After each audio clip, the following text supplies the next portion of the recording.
Hello, I'm Oscar, and today I will be talking about the French Revolution. Okay, here's a brief summary of what was going on at this point in time. So basically, the American Revolution had just ended in 1776, and since France was really cool and supported the Americans, they were kind of broke. Revolutions aren't cheap, you know? No money means no food, and you know what that gives you? A bunch of sassy peasants rebelling because they're hungry.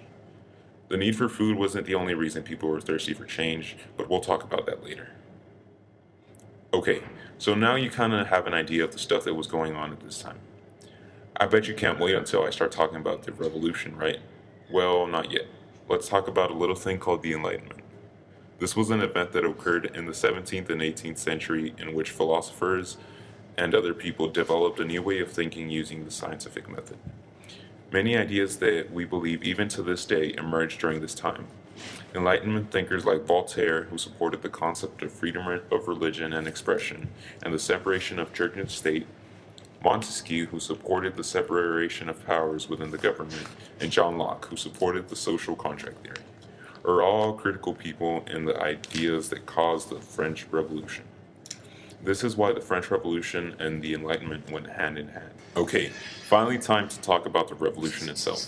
We're going to look at it by following the 4 steps of a revolution. Let's get started. Step 1. Disagreement with government decisions. This was the starting point of the whole thing. At the time, the people of France were divided into 3 estates, with 80% of the third one being composed of poor people. These people were taxed at high rates despite of their economic situation. The people were also mad because of the lack of opportunity when trying to gain nobility. This meant that it was hard to move up to a higher social class. Part of the reason this was such a big cause of the revolution was that the third estate had a large population, so the people's voices were heard. Now, as I said before, the Enlightenment and the Revolution went hand in hand. These two are related in this step because it's the sparking ideas of freedom of speech, among other things, that caused the people to disagree with France's absolute monarchy. Alright, so that's it for the first step. Next is step 2, people taking action and protesting semi-organized and random. During this time, a man named Charles Alexander de Calonne created an assembly of notables to set new taxes that weren't so unfair. Sadly, nobody came to this party and he was forced to leave France. Talk about getting rejected. Also around this time, the unpopular King Louis got angry at a group of representatives that threatened to create their own national assembly, and childishly locked them out of the room they were meeting in. Realizing they weren't 5 and that this attempt to keep them apart wouldn't work, they decided to meet inside an indoor tennis court, where they proclaimed that they would not be happy until a French constitution was established. Then, after the monarchy didn't listen, the sassy peasants decided to storm the Bastille, a prison, so that they could free some of their buddies and take some firepower from the bad guys. Okay, almost done. So step 3 talks about revolutionary leaders rising up, battles erupting, and revolutionaries getting organized. Now, the once unorganized revolutionaries decided to write some cool stuff, including the Declaration of Rights of Man and the Citizen, a document that was heavily influenced by the Enlightenment principles of people like Voltaire, Montesquieu, and John Locke.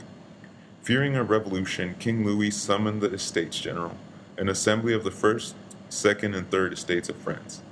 This failed when the third estate decided to create the National Assembly, as I mentioned before. Near the end of the revolution, an event called the Reign of Terror took place. This is where a lot of bad guys, including King Louis and his wife, lost their head. Literally, they were killed by guillotine. Finally, step 4. Revolutionaries have control and the new government is set up. Once Louis and his buddies were dead, the actual reforming took place. The constitutions, finances, religion, agriculture, and legislation were all reformed. This brand new government's freedoms and organizations appealed to the people due to the fact that the Enlightenment principles that the new government was based on were not like the old principles of the French monarchy. Now time to compare the French Revolution to the Haitian Revolution. So both started because of sassy peasants rebelling against the unfair distribution of power within the government. The lower classes in both used their advantage of being larger in numbers to rebel. This helped them throughout the process of the revolution. However, they were different in that the Haitian population was mostly slaves and they had slightly different motives to begin the whole revolution. And well, that's pretty much it.